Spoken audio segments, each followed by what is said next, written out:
welcome everybody to Ecclesia.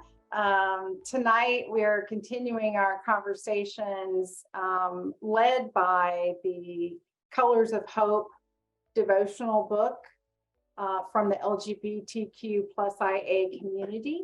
And tonight, Brendan Boone is our special guest talking to us about harmony and serenity and the color blue. And we look forward to hearing his personal journey stories and sorry, let me hit some mute here. His personal journey stories, and also guiding us through a discussion around the color blue and around harmony and what that means and what that looks like in our own faith journeys. In Ecclesia, we're a safe space where we come together to be what we like to say, do different together. And this is a place where we come from our own authentic personal faith journeys and share those in order to inspire each other in our own faith. And so I just want to welcome you tonight. And let me share a little bit about Brendan.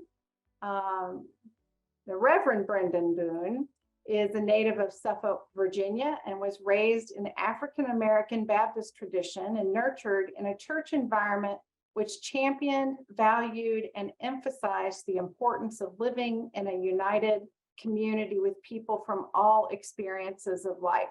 Kind of sounds like Ecclesia, if you ask me. Reverend Boone has been a member of the Metropolitan Community Churches for 39 years, serving in a variety of leadership capacities on the local, district, regional, network, and denominational levels. And he's a graduate of the Hampton Institute and Wesley Theological Seminary in DC. I'm not going to read your entire bio, Brendan, but feel free to add some of that color if you want to throughout tonight. I do want to share that you continue to serve as part of the MCC's People of African Descent, which is known as PAD ministry, and the PAD conference planning team, and that you co-lead the MCC General Conference security team, as well as the PAD security team. I'd be curious to know at some point if you could share a little bit about that, because that seems completely new and foreign to me. He currently serves on the MCC Commission on General Conference and is a contributor to Colors of Hope, a devotional journal from LGBTQ plus Christians. So welcome, Brendan, and you just let me know when you want me to play your music. And also, we're a very flexible group.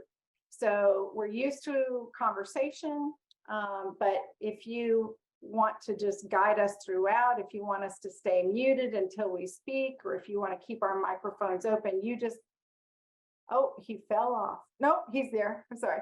You're hearing me. Okay. If you want us to stay muted or keep our mics open, whatever, you just let us know what you would like us to do. I think probably what you're seeing, Michelle, is my computer is trying to boot up again, so I may show up twice, but it's having an out-of-body experience, so we can continue to do what we're doing right here. It's going to be yeah, so what I would like us to do, Michelle, if that's okay with you, I'll send you the links. And so if we can kick off our time together with that first song, then I'll kind of take it from there, and leave your mics open. If you have a question or if you'd like to make a comment, feel free to use the hand icon that's in your Zoom. It should be in the bottom, I believe, under options. Just hit the hand icon, raise your hand, and I will recognize you, or Michelle will recognize you, and we can kind of go from there. Well, Michelle, if you can kick us off, we'll get ourselves started. All right.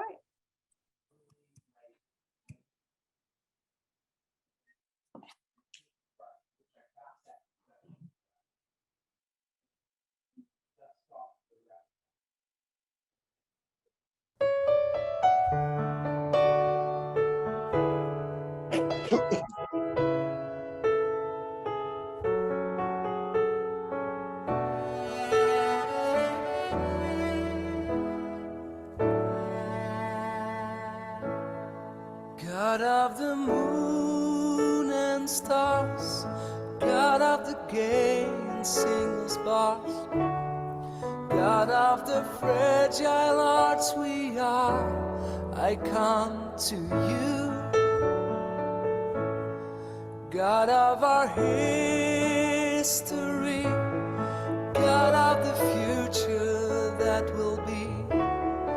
What will you make of me? I come to you. God of the meek and mild, God of the reckless and the wild, God of the unreconciled, I come to you. God of a life and death, God of our secrets unconfessed, God of our every breath, I come to you. God of the rich and poor, God of the princess and the whore, God of the ever open door, I come to you. God of the unborn child, God of the pure and undefiled, God of the pimp and pedophile, I come to you. God of the war and peace, God of the junkie and the priest, God of the greatest and the least, I come to you. God of the refugee, God of the prisoner and the free, God of our doubt and certainty, I come to you.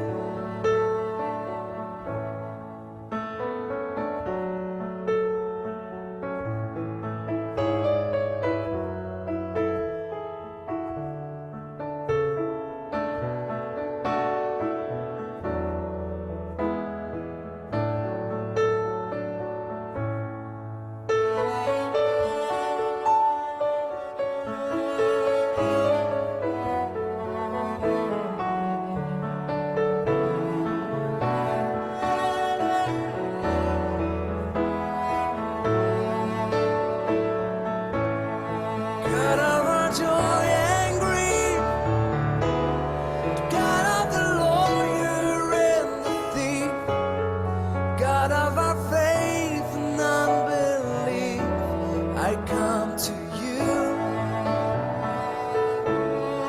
God of the wounds we bear, God of the deepest dreams we share, God of our unspoken prayer, I come to you.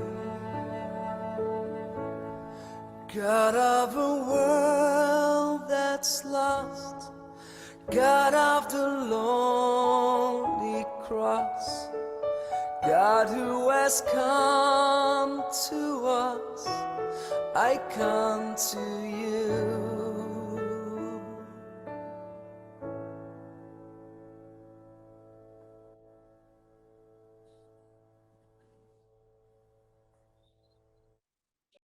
Hold on just a second.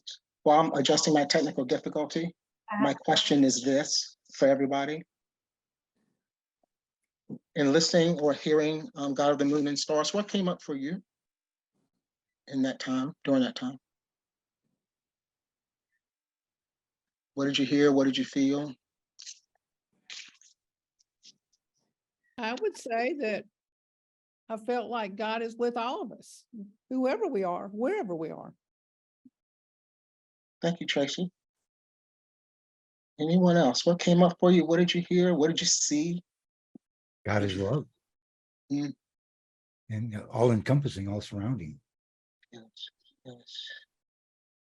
I think for me it was just happiness, but I think that's because that's what I identify with, like being outside with the moon and stars and just happiness. Joy. Yes, yes, yes, yes. Others. I see myself as a facilitator, so I'm not going to be doing a lot of talking because I can get in a preaching moment real quick. So I'm trying. I'm thinking, Okay, Miss Hazel. I'm thinking that the song says to me, God does not discriminate. And so it would appear to me that it would make all of us believe that we belong. Yes, yes, indeed, indeed, indeed. Thank you, Miss Hazel. Anyone else?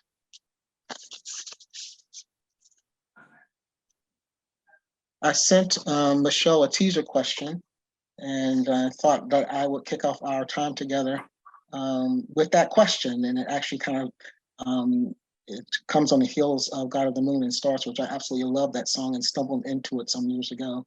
And like most music, it changed my life in an instant. And so the question is very simple. Since we know and believe God is the God of the moon and stars, the same God is also creator of all the colors of the universe that we get to see and experience day in and day out.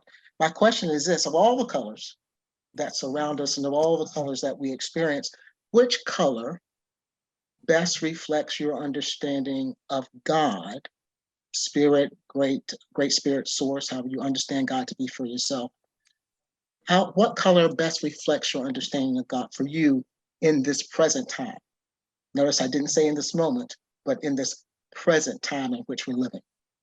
Which color is the best reflection of that for you? Don't all jump in at once. I got it. This is Sarmita. To answer that question, I went into, if I am fortunate to go into meditative space, I see a really incredible indigo kind of a color, a bright, deep purple blue hue that comes together, more like an indigo. Beautiful. I see teal and the southwestern colors. Those colors bring tranquility to me. So when I think of relaxation, that's where my mind goes. Getting from the deep oranges to the teals and the turquoise and into the purples. So thank you, Sunita. Thank you, Rick. For me, it's a vibrant orange because there's a lot of energy in that color for me. And I feel like God is really active and very moving. You almost sound like a Georgia peach, but I know you're in South Carolina, but it's okay. Amen for that. All right. Really right peach. Thank you, Michelle. Anyone else? What color is it for you is the best representation of the God that you understand in this time? Does it have to be one color? Not necessarily. Because I was gonna well, most of the people who do know me know that mine is rainbow. I think it's all the colors. It's everything. Like as you sit outside, the sun, grass, sky. I mean, there's the flowers. There's just so many different colors that can all bring that in and allow you to experience. It's Rachel. Is that did I get that correct? Okay. All right. Thank you, dear. Jeff, were you going to say something? Yeah, for me, it's I'm with Sunita. It's that deep, deep, deep blue. That just before the stars come out. Okay. Awesome. Awesome. Others, colors that reflect God for you. For me, it's same thing as Rachel said, the colors of the rainbow. Inclusive, encompasses everyone and everything. Rich. Anyone else?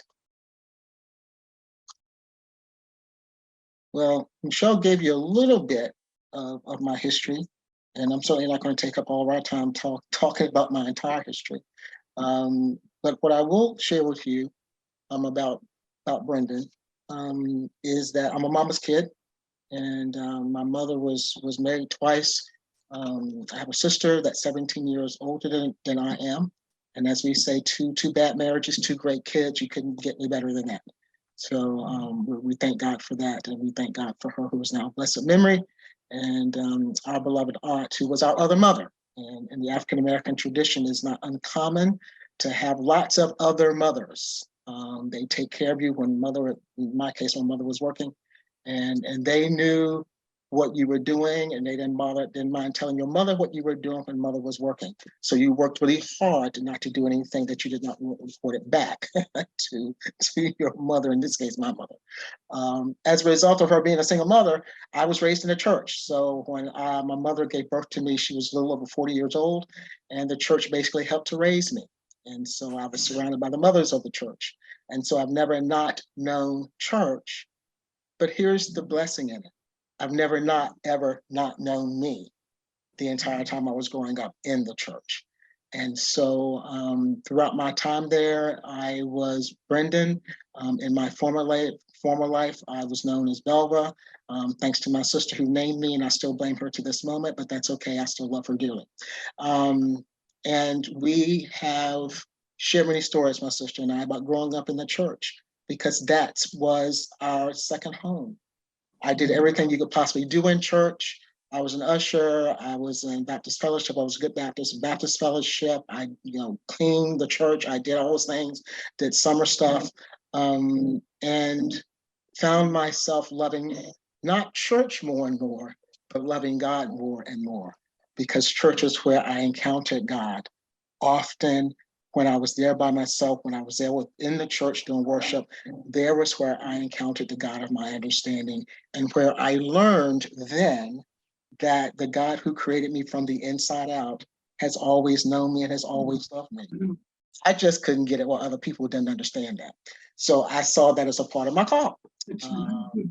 Growing up, and from high school to college and then the seminary and things of that nature, being my fully authentic self and encouraging others to discover their full authentic selves has been a part of my mission and my call all these years, and I continue to do that.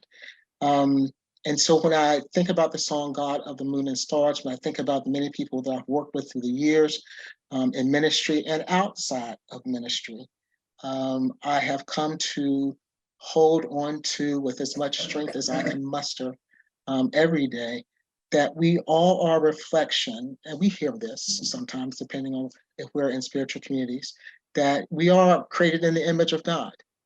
We are a reflection of God in the universe today.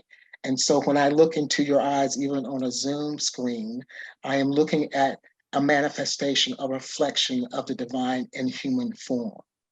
And so when I experience individuals wherever they are in their journeys of life, I'm reminded that they are a part of the divine universe. They are a part of God. And as such, I have an obligation to be able to let them know, number one, they're loved and they're valued and they're cherished. But number two, that they have a place where they belong and have been since before they were born. How we open ourselves to that, to embrace that, is so critical in our living and in our loving and in our being in community with one another. So the church helped to raise me, and I have always loved my experiences in the church. They still have me on the rolls as a non-active member. I'll let y'all figure that piece out. It's been over 40 years since I've been there, but it is what it is. I guess they still want me to be a part of the communion. But what I learned through that church was we had summer camp, or summer recreation program is what we called it. And at the end of every summer, we would always take a trip to the beach. That's where I fell in love with the beach. I'll talk about in the chapter in the book on Blue and Harmony. It was a place of calmness. It was a place of peace. It was a place where I could release and receive without doing anything more than just simply sitting in the sand, watching the waters kind of roll in and out, roll in and out. And what I realized was when I was watching the waters, I always thought that the ocean was green. I believed it. I even argued with people. The water is green. It really is green. And so nobody can tell me. I'm sitting here in the sand. I see what I see. And I wear trifocals now, so I know that the water is green. Then I took a boat ride. in my younger years. And as we went further and further and further out into the ocean, I realized that there was much more to this surface water that I had been watching all of these years. There was something deeper. There was something richer there that I had not yet discovered. And it was in that particular boat trip that I realized that the green was a part of the larger, richer blue hue that made up the ocean waters. And so when I was invited to write this chapter on blue and harmony, I'm thinking, oh, I've got the perfect example. The beach is my go-to. That's what I do. And it started in church. It started with my mom. It started with my beloved aunt. It started with the church. It made its way to the beach. And in all of those experiences, I never lost sight of who I was. I just knew. Now, I still have in my possession, my mother bought it for me when I was probably I was 12 years old.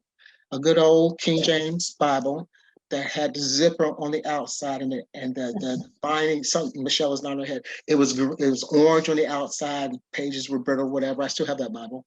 And I remember every night being in bed and reading this Bible, particularly the Gospel of John, because it is the gospel of love.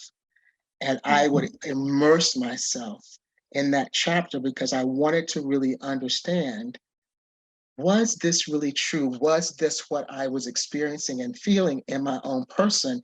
Was this really coming from God?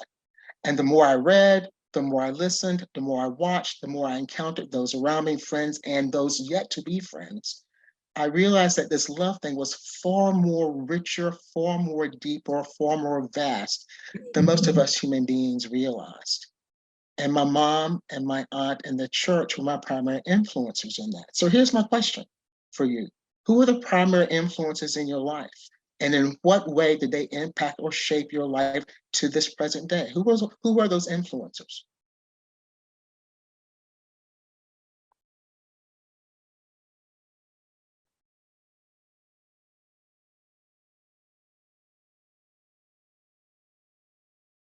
Mine were primarily my parents who are joining us tonight. But like you, having a lot of surrogate mothers in the African American tradition, I found the same to be true in any church tradition. Maybe more so for preachers' kids, but definitely, you know, when we didn't baptize people until they were 9, 10 or older.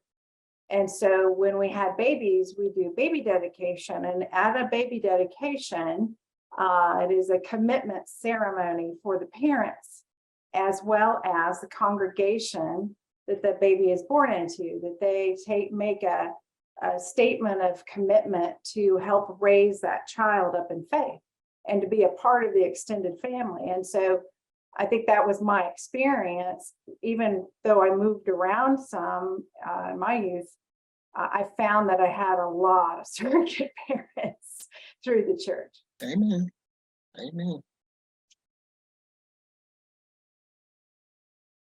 Others, who were your influences? Spiritual influences, primary influences? How did they help to shape you? How about reshape? How about Reshape. reshape? Okay. Yeah. I mean, everyone here knows that I became a Christian late in life. I guess 27 is late in life when you're 27. I had no real religion or grasp of God or religion. I was baptized, but it's like, and it just kind of happened around me. I was very cynical about church, not so much God. I knew better than to do that. I mean, there's even some limits I have, not many, but still. But I was kind of cynical about the church and everything. Wrote it off and said, no. And then I came down here and I met all these folks.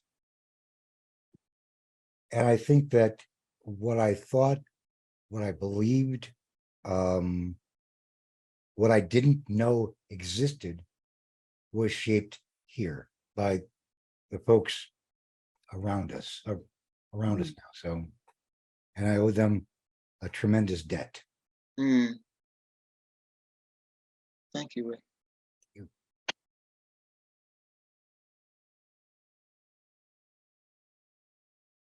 Others? Speak. I think it's going through time, some different sources of influence over the years. I would say definitely during childhood, parents were influential, but my understanding, my growth didn't happen until closer to my mid-30s. And I would say I was fortunate to have a life coach, and his name is Jeff, and he really allowed me, he showed me the way. So he kind of was a mentor slash maybe a guru. And I think gurus are important teachers. So I learned a lot from him, and I'm continuously, when I keep my mind open, boy, those other lights do come and appear before me. People with something to teach me, they definitely show up, whether I'm looking or not. Because at that point, I think he taught me how to open the door. So I've been very fortunate. I feel I have definitely different influencers, but maybe up to maybe now more like a 3 or 4 individuals who maybe actually be peers, and their experiences have really shaped them, but they are so devoted to source and so surrendered to the love of God that they're truly guided, and I feel such peace when I'm with them, and they convey that messaging to me. And this, including this group, I must say, there's no, that's a given. So Thank you. Others? Who were your influencers? Gurus and shakers. Yes, Tracy. I would say my mom for sure. And then later on, when I was in my 20s, I was really great friends with an Episcopal priest in Palo Alto and his girlfriend, and John Butcher was his name. He was amazing. So he was a big influencer in those days. And I think influencers now for me in life are sometimes perfect strangers that don't even know it. And they come to me, I think, to deliver something God wants me to hear, because I don't hear God in my little brain. And I ask, okay, what am I going to do today? Sometimes those people that are influencers aren't even aware of it. So I think, if we're paying attention, we can see God in other people. And sometimes they're not even people we know. More often than not, they're not people that we know. Right. Sure. Thank you. The person that had influenced me in my life was my grandmother. I could remember my grandmother when I was just very, very young. And she was always, the family knew, and I knew as a young child, that she had a spirit within her that now I know was God's spirit. As a child, I just knew there was no one like her. I think my family still hears me say that. And she was a tremendous influence to the people in the area. She was voted Woman of the Year, Grandmother of the Year. She was just Miss Spiritual. And I was very lucky to be her granddaughter and experience her life. Did she live in the house that you live in now? Well, I'm glad you asked that. I forgot about I'm thinking she's one of those sweet spirits. Yeah, well, I do live in the house, like Tracy said. My husband and I retired and moved to a farm that my grandmother and grandfather homesteaded. Bought the land way back, and he was a rancher and a farmer. They built the house in 3 sections. It's a 2-story house with a cellar. We visited here a lot when I'm now in that house, by the way, like Tracy said. And I felt like I grew up here because even when we were not living here. We were only 70 miles away and we were here a lot, Christmases and summer. So I was very privileged when Roy retired. At his suggestion, by the way, that we take the farm. My parents had just passed away. We had moved to the Panhandle, so we were driving distance. And Roy suggested that we take the house as I inherited it in a way. And it has been, we've been here over 20 years. I can't believe that, but it's just such a homecoming to me. And I experienced my grandmother, and I hear her voice all the time. So I'm very, very rich, and she was certainly an influence on my life. Did I get your name? Dorothy? Did I get that correct? Yeah, I'm Dorothy. Okay. Okay. I just wanted to share publicly that I'm glad I'm not the only one that hears voices. Because my mother and my aunt, they talk to me constantly. So I'm grateful to know that they're an enduring presence. That is for sure wherever I am. Other influencers. Who were some of the other influences in our life to help shape us? Oh, I'll go ahead and talk about influences for me. Okay. My mom also was a single mom, so she is a big influence still in my life and has been. But I had lots of babysitters and other mothers, and I have now so many spare parents that have been huge influences in my life, and now extended siblings. So I have a very big family of people who have influenced me and have stayed with me through my years. And then there are those people that just come and go and are only there for, maybe it's a big thing that you needed to learn, but they were there for that big thing and they're gone. So I think I can't say that there's one specific person, but I can say that there's lots of wonderful people that have shaped and changed my life. Thank you, Rachel. Anyone else? Folks who have influenced us, who have nudged us on. I do need to add my children. I think they made a huge game changer. They have reflected back exactly how I need to shape myself and learn and become very humble. There's no doubt. I thought I knew everything. You don't know anything until maybe someone else who you think you're trying to nurture can reflect something back to you. So I'm very humbled with what lessons I had to learn through them, through their viewpoint, and I know it doesn't have to be children; it could be any other individual. But I think taking that feeling of that responsibility to help them really forced me to become much more quiet and be a better listener. So therefore, a lot of the answers came through them, and then they taught me.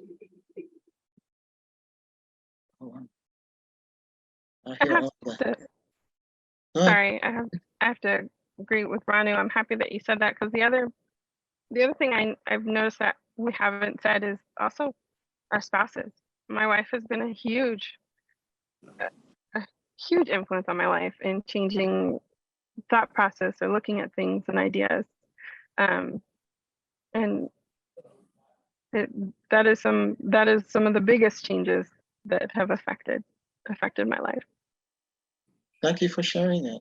I have a suspicion that your spouse and my wife might get along very well. She doesn't mind sharing with me at any moment what God has shared with her. Just so you know, I just heard this. Okay, honey. And I listen. I trust me. I listen. I love my life. And I love my wife. So I get that. Our spouses are very important to us. And especially when they're willing to take the risk to be transparent and honest with us. That is such a gift that I definitely don't take for granted. So thank you for sharing that. Anyone else? Like, I think Okay. If you look at your life as a book, I use book more than movie. You'll see that there are characters that move in and out of the pages, in and out of the chapters. Some are bit players, they're only there to move the story along. And others are there to impart wisdom when you need it the most. I think it's when you get into the book of your life, when you're looking back over the chapters, that you can pick out who's who. Because at some point you're either too young or too buried in the middle of it to see what's going on. So I just kind of look at it as a, as each year, each chunk section of life is a chapter in an ongoing novel. Absolutely. Or black comedy in some cases. Absolutely. As you were sharing that, Rick, I was talking back to my time when I was in the church growing up, and at no time, and I was there actively there until 26, 27, somewhere in there. And at no time during my whole time there and all the work and ministry that I did while I was there, nobody ever asked me about my quote unquote love life, which is probably wise on their part. But anyway, the point that I'm making is no one dared to ask, who you're dating or, which gender, all that kind of good stuff. And that was okay to a small degree, even though the curiosity was about to kill them. And so I was me. I've always been me. People have known me since, growing up. I've always been a polo shirt, t-shirt, jeans type of guy, and boots, tennis shoes, whatever. Been that way my whole life. And so the quick assumption was made back then that I was a same gender loving person, which was a safe assumption, not understood, but a safe assumption at the time, even though there were still some questions out there that were still lurking. And so as the years have gone on, and I have been invited back on many occasions to that church, most recently, I had a cousin that passed, and I was actually to be on the dais and to speak during the funeral, which was like, I knew God was going to come back in that moment. I mean, literally life had come full circle. I preached there my senior year in high school, and now it's come full circle in this moment. And I went as Brendan Boone. And what was so glorious in that moment for me was to recognize, which is what I write about in this chapter, is the ability to move from looking at others through human eyes and being able to shift to see one another with spiritual eyes. And that is such a huge shift that as people of faith, regardless of faith stream or tradition, that is a huge shift that I think we're all called to make, particularly for those of us who believe in the gift of unconditional and universal love. That is the ultimate gift we've been given. And so when I was there for that funeral and all those wonderful things, it was wonderful to see people who were there, still members of that church when I grew up, who came to me and said, I knew, I just didn't know how to ask the question. And in that simple statement was a huge affirmation, but it was also an opportunity for me to see them with spiritual eyes, that they were able to recognize something that they didn't have the words for particularly, but they knew that something was going on that was a God thing going on in this person, and they weren't going to get in the middle of it. If you're raised in the church that I was raised in, you don't get in the middle of God's business because it ain't your business. And so I am grateful for that. I'm grateful for the gift of the practice of seeing with spiritual eyes. And so my question for you that I want you to ponder as you hear this next song, here's the question. How can you or how do you practice seeing others with spiritual eyes? That's the question I want us to ponder as Michelle plays this next song. As it plays, I'm going to invite you, as you feel comfortable, I'm going to invite you to simply close your eyes and listen to the song. It's a chorus, it's a repetitive chorus, but it has a statement in it. And I want you to be able to experience fully if you can. Michelle, if you would.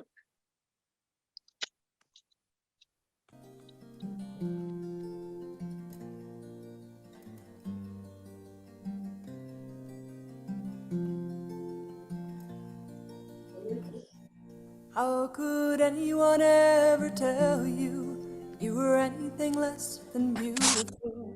How could anyone ever tell you you were less than whole? How could anyone fail to notice that your loving is a miracle? How deeply you're connected to my soul. How could anyone ever tell you you were anything less than beautiful? How could anyone ever tell you you were less than whole? How could anyone fail to notice that your loving is a miracle? How deeply you're connected to my soul. How could anyone ever tell you you were anything less than beautiful? How could anyone ever tell you you were less than whole? How could anyone fail to notice that your loving is a miracle? How deeply you're connected to my soul. How could anyone ever tell you you were anything less than beautiful? How could anyone ever tell you you were less than whole? How could anyone fail to notice that your loving is a miracle? How deeply you're connected to my soul. How could anyone ever tell you you were anything less than beautiful? How could anyone ever tell you you were less than whole? How could anyone fail to notice that your loving is a miracle? How deeply you're connected to my soul. How could anyone ever tell you you were anything less than beautiful? How could anyone ever tell you you were less than whole? How could anyone fail to notice that your loving is a miracle? How deeply you're connected to my soul. How could anyone ever tell you you were anything less than beautiful? How could anyone ever tell you you were less than whole? How could anyone fail to notice that your loving is a miracle? How deeply you're connected.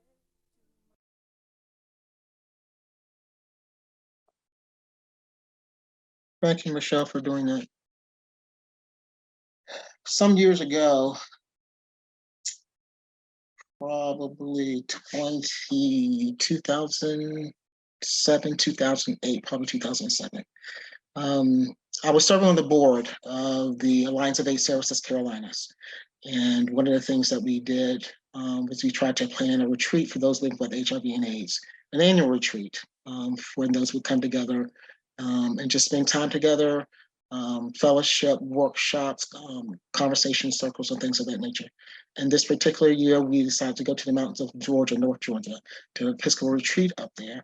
And we had about 22 individuals who came to the retreat. It was probably one of the most powerful retreats that we'd ever done since we started those retreats then. But we ended the retreat that Sunday with communion, and as a part of communion, this song was playing in the background. And every individual had a card that was placed in front of them with their name on it.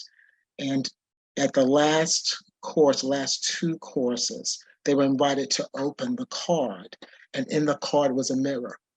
And so they could see a reflection of themselves. That was a life-changing experience, not just for me, but for everyone who was in attendance at that retreat. There were at least 3 people who were at the retreat that weekend who never, ever fully understood that God's love was for them too. Even as a person living with HIV, even as a gay male or lesbian woman or a trans individual, they didn't know it. But the song pierced a place in their heart where they got it. And they were around people who saw them before they could see themselves. And so I raise this question for us. How can we use the practice of our spiritual eyes as a way to be present with people, to see other people? How can we use that practice as a way of better understanding our siblings around us? Yeah, Rick. We turn up our egos. Mm. Instead of talking with someone, we don't think about what the next thing we're going to say is. It's listening to what they're saying and imagining how they would feel in that situation. It's just taking us out of the equation, or what I think and what I feel out of the equation, and putting myself in their thoughts. I think that might be, and it's probably it's more than it sounds, but it's a way of trying to break through anyway. You know, just stepping out of yourself. Yeah, heard, absolutely. Thank you.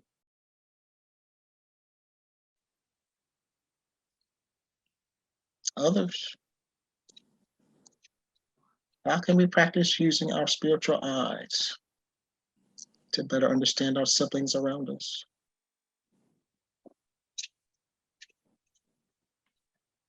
To try to see others as we would like to have them see us. Yes, ma'am. Yes, ma'am. Thank you, Julie. Thank you. I'm on more of like with Rick in it. I do try to understand where they're coming from and I try to play more of what we call devil's advocate. Like we don't know what they were going through that day, or talking to them and be like, hey, you know, what happened? What happened here? Why? How can I help?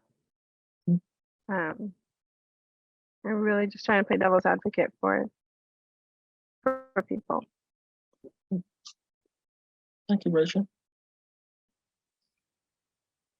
Sometimes being devil's advocate can be a gift, contrary to what people sometimes may think.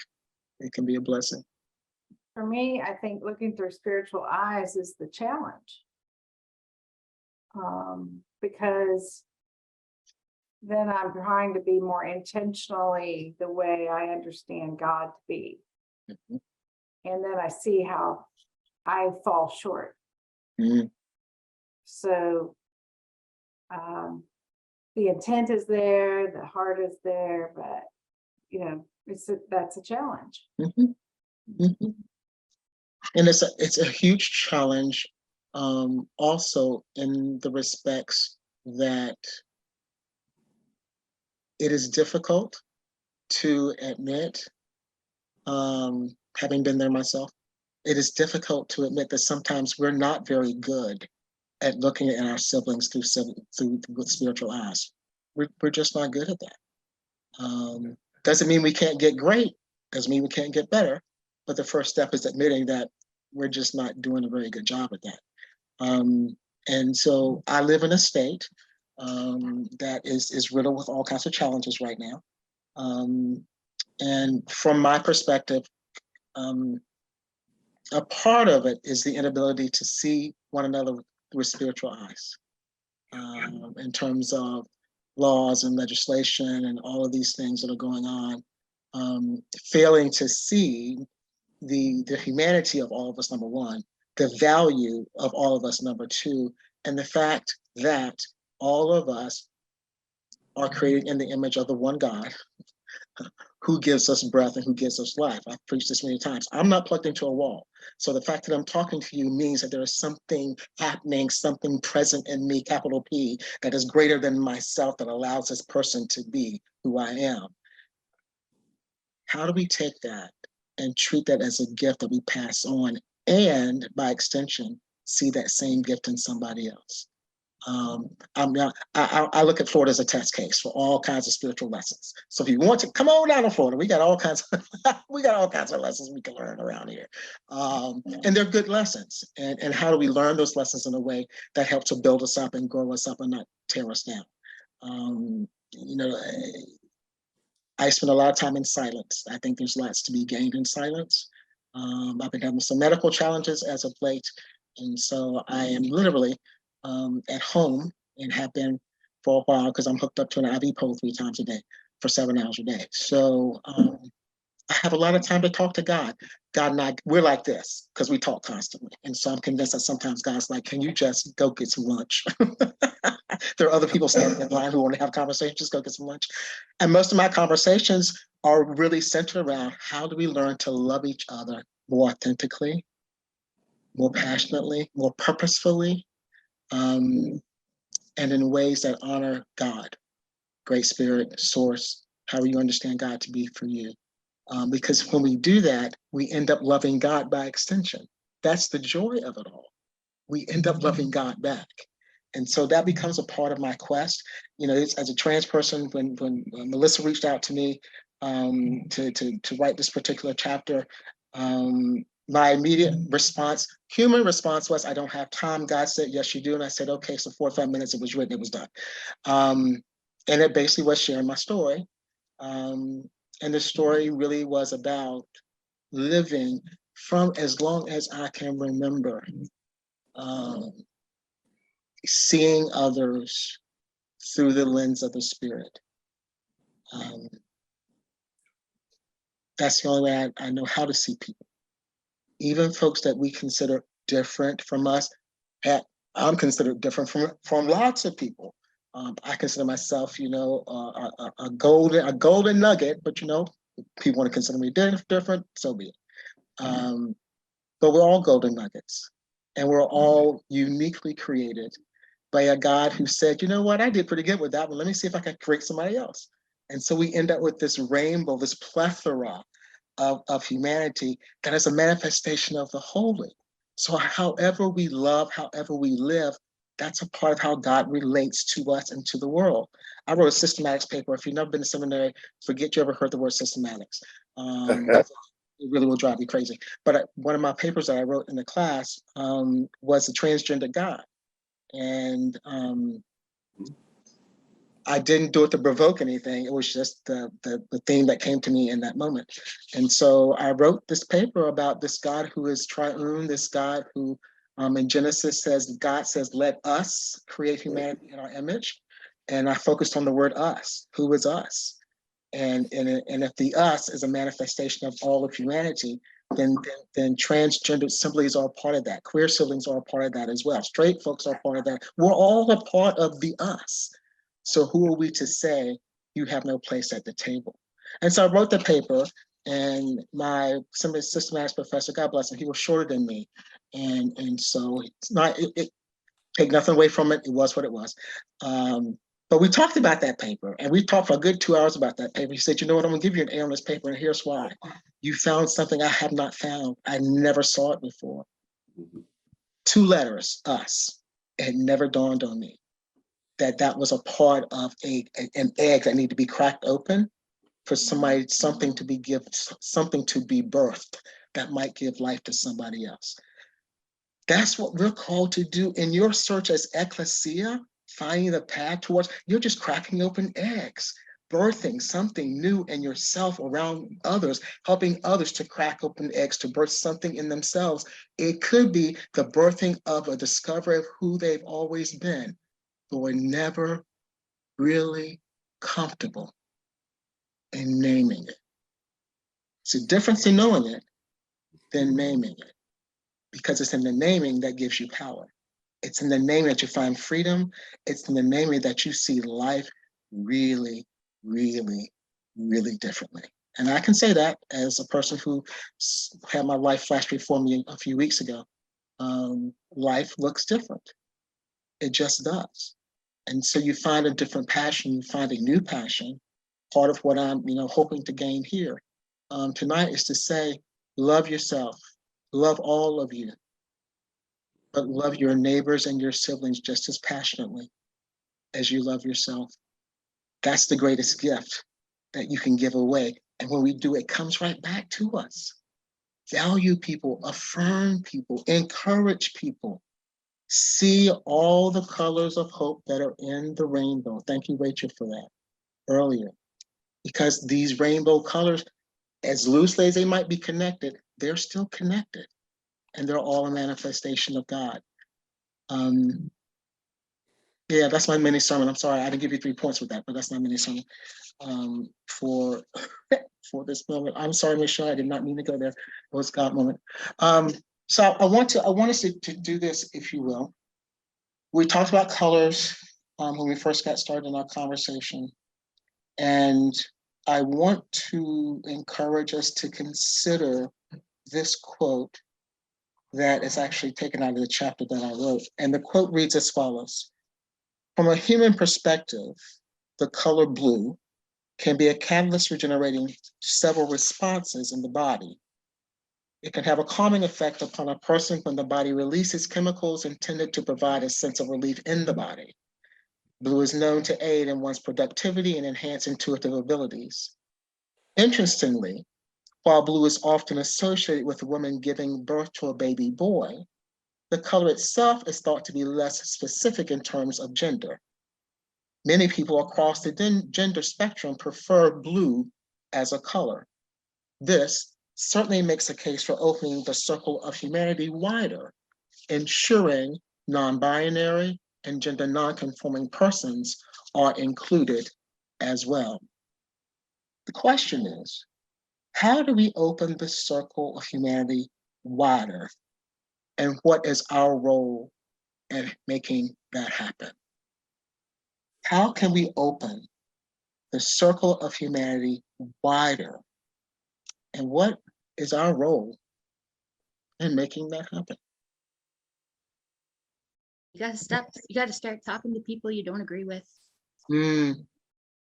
I work in a church and I see this all the time. Shying away from discussions with people they don't agree with. I'm not a Christian, I'm an atheist. And I work in a church and I do it by choice. And I see this happen all the time. They keep themselves in an echo chamber where they can talk about their own ideas. Don't talk to the people they disagree with. And some of my best friendships in the world have been with people whose beliefs are 180 degrees from mine, politically, spiritually, you name it, because they teach me things and because I teach them things. Absolutely. Absolutely. And some of the stuff they believe, it absolutely makes me Word. But I stop, I try, I do my best. Sometimes I can't do it, but I stop and I say, oh, so that's really interesting. Tell me why you believe that. Excellent. Thank you, Sarah. It's not always easy, but the nobody in this world, in your country, in my country, in the world, in anywhere, it's never gonna get any better unless we start talking to each other. Right. And unless we start saying, well, that person thinks differently from me, so I'm never gonna talk to them. Okay, that's great. I hear all that. That's rich. Thank you. Thank you, Sarah. Others? Jim, you look like you want to jump in there with both feet. Jeff, I'm sorry, Jeff. Yeah. One of my favorite parables is that the kingdom of heaven is like a party.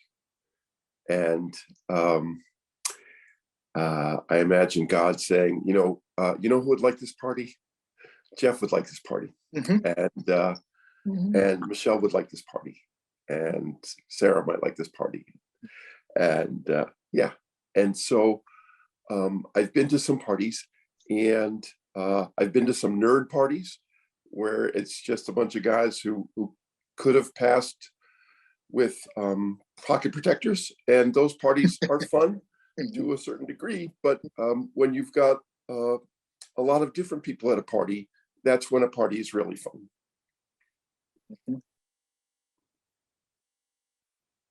I had pocket protectors too. I had lots of them. So they say confession's good for the soul. So I'm owning that publicly. I did. It saved my pockets on my polo shirts. So I hear that. others, how can we make the circle wider? It's one of those burning questions. I think there's two issues there. Okay. We ourselves can make our circles wider. Hmm. We can't force people to widen theirs. Right. Heard. You can try and get them to enlarge their circle, but if they don't want to, maybe they're just not ready to.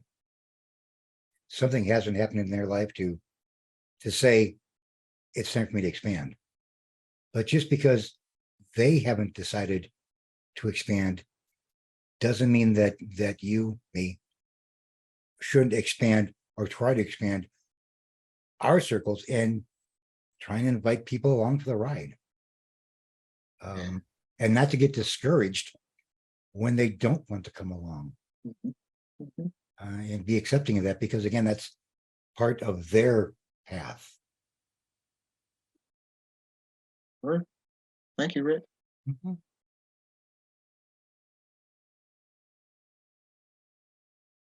Yes, Shamita.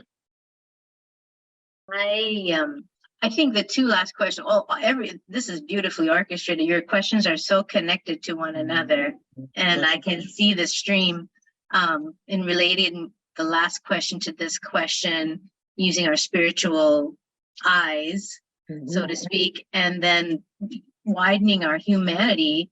Not all of us are fortunate to be able to have, true vision in terms of eyeballs working, and so using our spiritual hearts. I mean, as long as we have a heart beating and breathing, we're alive technically.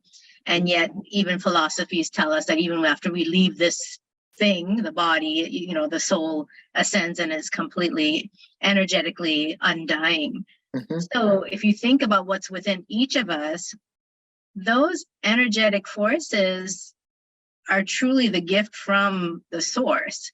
And no one is without, actually no living item, no item is without it. We all came from the same source. And we know this scientifically, we know this physiologically and physically too, like in the physics of the universe. And if we can maybe just step back a little bit and say, hold on, everything else I'm seeing with my eyes is just a visual transference back of color. You might be brown or black or white or yellow. And if I'm going to use that as a differentiator, it's very myopic, right? It's a very so close of a viewpoint, but the source energy never intended that, because the source placed within each of us this amazing spiritual heart and breath. And every single one of us is connected with that same spiritual heart. That's the concept of, we talked about it at our retreat. It was so beautiful to be able to talk about the namaste concept, meaning that I honor the divine in me because it recognizes the divine in you. So I honor your divinity. If we're all connected by a true divinity, and divinity does not skip anything or anyone. I don't even think divinity can even skip the black hole. We just don't know what's there on the other side. The entire cosmos is just drenched. Every particle is drenched with the source energy. So how can we be that different, right? We just do different functions as all, different names, labels. And even the white light that comes from the sun is broken up into different colors. But when you combine as the white light, and it can be seen all the way to the end of our solar system and maybe even beyond. So how can you limit it to just, we're thinking to limit in too much limitations. So to widen our circle, to widen our humanity is to view within us that whatever light is within me, the colors that I see is exactly the same light with the individual across the room from me. And there's no difference except for what we may perceive as different. And I think the same holds true Also for our siblings who are houseless, for our siblings who are in various degrees or various levels of addiction in their life's journeys. That light is present within them as well. And as easy as it is to other folks, I have to remind myself that it's just as easy to other me. So it's incumbent upon me to treat others the way I desire to be treated, to love others as I desire to be loved. And in doing so, that by extension does begin to widen the circle of humanity. I'll give you an example. Sandra and I, my wife, and I are members of a community group about 4 miles from here on B-side. And recently we had a member who was diagnosed with cancer, and this is February, and he died on June the 18th, pretty quick. I'm the chaplain of this group. I don't know why they asked me to be chaplain, but it is what it is.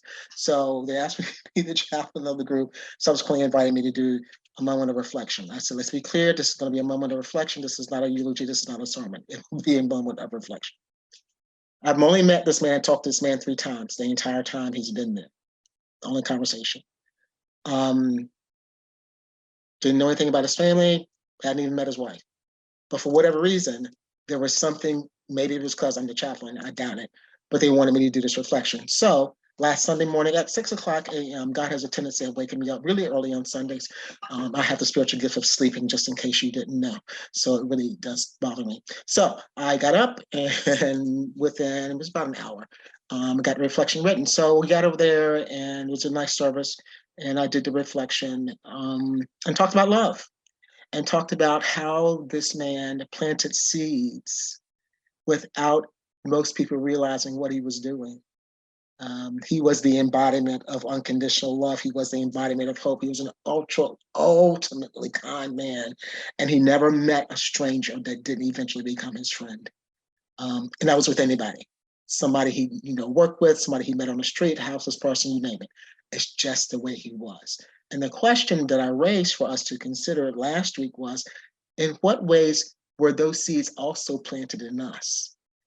And how are we going to be open to allow those seeds to be watered by his spirit so that his legacy can continue to live on through us? In that moment, there were about 100 people there last week.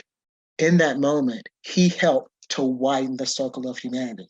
Most people didn't even realize it, just by being himself. And he loved pop music and he loved to sing. But he did that in that moment, and folks saw it last week. Sometimes we don't see that what's happening, God is doing, Source is doing, Great Spirit is doing, until after a person has gone on to the great beyond. But the legacy remains. And so my hope is that whenever, I get, my call, my bell starts to toll, that I will have planted some seeds that hopefully Spirit will water, hopefully they'll germinate, and hopefully they will begin to grow and expand the circle of humanity, of hope, of healing, of love, of peace, and of the chapter harmony, which is what that color was all about. Some of you might remember, I'm dating myself, I know. Some of you may remember the old Coke commercial years ago, and it began, "I like to teach the world to sing in perfect harmony." I know I just dated myself. So if you don't remember, Google it, it's all over Google. But that song, I've never forgotten the song, because there's a truism in that song. I'd like to teach the world, all of humanity, to sing in perfect, my parenthetical, peaceful harmony. Is that not the goal of all of us on this spiritual path? However we define it, that we find a place of peace, we find a place of harmony, that we become the embodiment of hope, and that we share that wherever we go. That's what I believe is a gift that comes to us through Ecclesia. I love that Michelle, even it might have been against her will initially, I'm glad that Michelle said yes to this ministry. This is life-giving, it's life-changing, and it's life-saving. So bless you, Michelle, for your yes to this ministry. Thank you to each of you for being here. Well, I hope that there will be, in all of the songs, that there will be a takeaway from the songs, but through the songs, my hope is that you will find a song that speaks to your own spiritual journey. I used to have one that I just lost count. It's okay. But the song of the soul is one that keeps us rooted and grounded. It can be from a spiritual stream. It can be from rap. It can be gospel. It can be jazz. It can be hip hop. It can be anything you want it to be. But it's a song that propels you to go deep into your side, to that place where you reconnect with peace, with harmony, with oneness, with calmness. It just allows you to breathe peace. So I want to encourage you to find a song of your soul. You know what your color is, or colors, Rachel, whatever that might be. Hold on to those, because that becomes balm for your soul and a blessing that you can pass on to others. I'll leave us with this thought we might want to chew on for tonight. And it simply says, the God of our understanding is a God of pure, unconditional love, who created us in God's own image and desires to be in fellowship with us, just as we are, just as God fully knows us to be. In other words, there's room at the table for all of us in all our many colors, and there are still many others who are waiting to take their place at the table with us. Could it be that we are the living invitations? They are waiting for us to invite them to the table. Yes. Could it be? Something for us to think about. Something I think about often. Something I hold on to because I don't want to miss an opportunity to plant a seed that might create a song of the soul for somebody else. Michelle, thank you so much for this invitation. Thank you, Saints, for the opportunity to be with you and for you all putting up with me and all of my stuff. Would ask that you pray for me, continue to pray for me in ministry and the work that God is calling me to do. I'm sure this might be the first time, but I hope this won't be the last time that I'll be seeing you. I agree to all of the above. Come back. Amen. And thank you. This was such a gift tonight. Let me close this with a word of prayer, although I think we've heard a lot of prayer tonight. But let me close this with another word and invite you all who would like to stay on for what we call the after party. We just fellowship and visit, get to know each other, and we'll probably even play the Coca-Cola commercial. Please do. Please do. Okay. God of oneness and wholeness and love and harmony, we thank you. We thank you for mirrors and water and smiles and sparkling eyes, all of which reflect us, reflect you in us. We just thank you for all of these gifts. We pray for Brendan and his continued ministry, that you would go with him, that you would send your Holy Spirit to guide him in his steps. Yes, God. In Jesus' name we pray. Amen. I just want to do a shout out to JR, Julie, and Miss Hazel, adopted parents who adopted me, who I love dearly, and I'm so glad they were able to join with us tonight. Thank you, Miss Hazel. Thank you, Julie.